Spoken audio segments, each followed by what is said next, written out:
বহন করতে পারবেন না, এটা আশ্বস্ত করতে হবে। আপনারা ইতিহাস দেখেন, যার মানবতা এখনো আমার মধ্যে আছে, এটা আপনারা অনেকেই জানেন। আমরা করতে পারি নাই, করতে পারি নাই। একটা উদাহরণ, চন্দ্রের দিগন্তে আজকে ৪৯তম সামনে মৃত্যুবার্ষিকী, এত বছর ধরে চলছে। খোয়াখালী গ্রামবাসী যদিও ওনার সমস্ত সম্পত্তি ভাগ করে দিত, এতদিন কোনোদিন কেউ খবর রাখত না, কিন্তু রেখেছে কেন? কারণটা হচ্ছে ওনার রাখার ব্যবস্থাটা ঠিক ছিল, যার কারণে এটা ছিল। আপনারা দেখবেন যারা সঙ্গে সম্পত্তি খেয়েছেন, ভালো সম্পত্তি খেয়েছেন, তাদের কোনো উন্নতি হয় না। দেখেন সমাজের মধ্যে দেখেন উন্নতি কেউ করতে পারে না। সে কারণে আমি ধন্যবাদ দেব পরিবারকে, তারা আমার এক ভাইকে কথাটা স্বীকার করেছেন। আমাদের কোনো চাপা পাওয়া নেই, আমরা ভান থেকে জীবিত রাখতে চাই। এই ভান থেকে জীবিত রাখতে হবে, এমন ভাবে একটা কর্ম করতে হবে যে কর্মের ফল আমরা যেমন পাবো, আমাদের বংশধররা পাবে। আমি তাদেরকে বলছি, আজকে মানুষ উত্তর পতন আছে, মানুষের বড় ছোট হয়, কে কখন কোন সময় বড় হয়ে যায় সেটা বলতে পারে না। তোমাদের পরিবার থেকে নাতি নাতনিরা, অনেক নাতি নাতনিরা আছেন, ওনার বোন আছেন, এক বোন সহ 7 ভাই, ওনাদের পরিবার অনেক সদস্য আছেন, সেখান থেকে অনেকেই উঠতে পারে, যাদের পূর্বপুরুষদের স্মরণ রাখতে পারে, এরকম অবস্থা হতে পারে। তাই আমি তাদেরকে প্রস্তাবটা দিয়েছিলাম, তারা আমার সেই প্রস্তাবে আমি বলেছি আপনারা যেভাবে পারেন।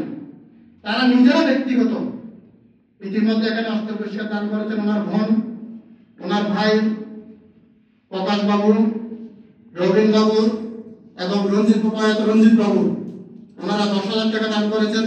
এবং এই অনুষ্ঠানে সার্বিক, কায়িক, বাচনিক, মানসিক তারা শ্রম দিয়ে যাচ্ছেন, এবং এখান থেকে কোনো টাকা ওনারা ভাঙতে কোনো টাকা গ্রহণ করেন, যেগুলো উনি এখানে জমা রেখেছেন।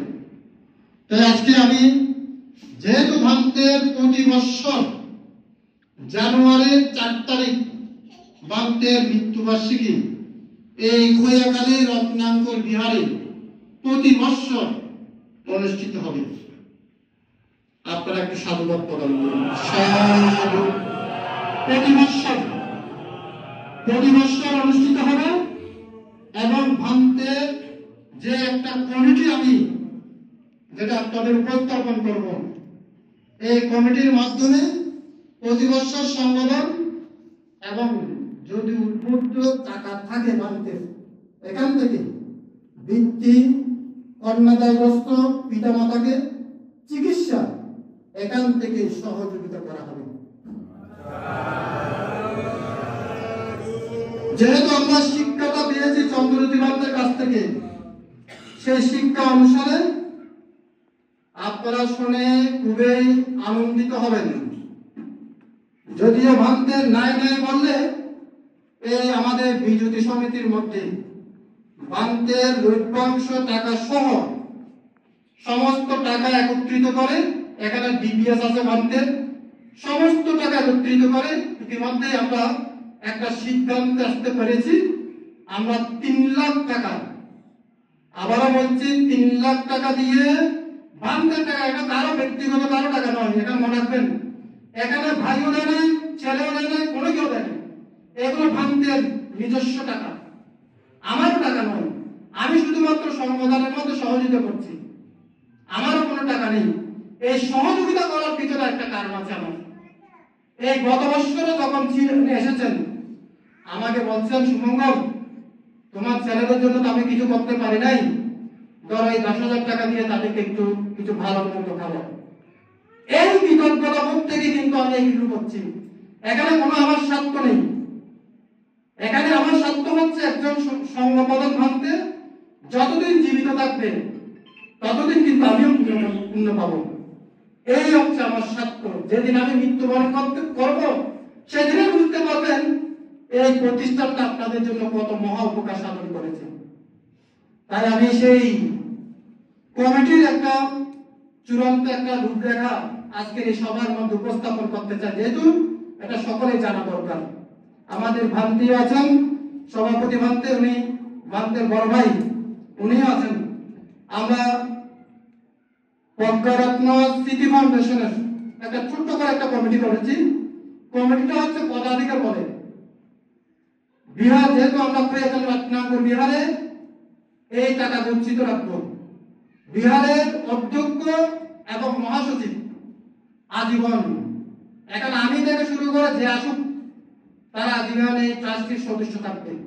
যেহেতু টাকাটা এখানে গচ্ছিত থাকবে, যাতে কেউ হরণ করতে না পারে। এটা পূর্ব সত্য হচ্ছে অধ্যক্ষ এবং মহাসচিব বিহারের, এরা দুজন থাকবে। মহাসভার পক্ষ থেকে একজন প্রতিনিধি থাকবে। এখানে এখানে সংগ্রাহক থাকতে পারে, ভিক্ষু থাকতে পারে, এটা মহাসভার পক্ষ থেকে একজন ভিক্ষু থাকবে। এবং পরিবারের পক্ষ থেকে দুজন সদস্য, পরিবারের পক্ষ থেকে প্রজ্ঞারত্ন ভান্তের পরিবারের পক্ষ থেকে। এখানে ওনাদেরকে রাখা হচ্ছে টাকা দেওয়ার জন্য নয়, মানে নেওয়ার জন্য নয়, টাকা দেওয়ার জন্য। তাদের পরিবারের, যেহেতু তারা রক্তের সম্পর্ক, তারা যদি অর্থনৈতিকভাবে স্বাবলম্বী হয়, তারাও সেখানে দান করবে। যেহেতু ওনাদের ভাই প্রজ্ঞারত্ন মাহাতো, পরিবারের পক্ষ থেকে দুজন এবং গ্রামের বিশিষ্ট জনের মধ্যে থেকে নির্বাচিত করে একজন। এই হচ্ছে মূল কমিটি। এবং এখানে আমরা একটা সদস্য রাখার একটা পরিকল্পনা করেছি, যারা এই ফাউন্ডেশনে 50,000 টাকা দান করবেন, তাদেরকে মূলত এই স্মৃতি ফাউন্ডেশনের সদস্য করা হবে, ঢাকা সদস্য। এদের মাধ্যমে মূলত প্রতি বছর জানুয়ারির 4 তারিখ ভান্তের উদ্দেশ্যে এইভাবে দানময় অনুষ্ঠানের আয়োজন করা হবে। এটা হচ্ছে আমার পক্ষ থেকে, যেহেতু আমি এটা হ্যান্ডেলিং করছি, যাতে এই প্রতিষ্ঠানটা টিকে থাকে, সেই কারণে আপনারা সকলে একটু এই প্রস্তাবটা সাধুবাদের মাধ্যমে অনুমোদন করবেন। এটা আমরা বিহারের মধ্যে এটা প্রতিষ্ঠা করব। এবং সাথে সাথে আমি পরিবারের পক্ষ থেকে সদস্যদের আসার জন্য আহ্বান প্রকাশ করব। ডক্টর রবীন্দ্র এবং বোন এবং সৃষ্টি, আচ্ছা, এটা আমাদের ভিক্ষু সংগঠনকে আমরা যেটা প্রজ্ঞারত্ন স্মৃতি ফাউন্ডেশন প্রতিষ্ঠা করতে যাচ্ছি,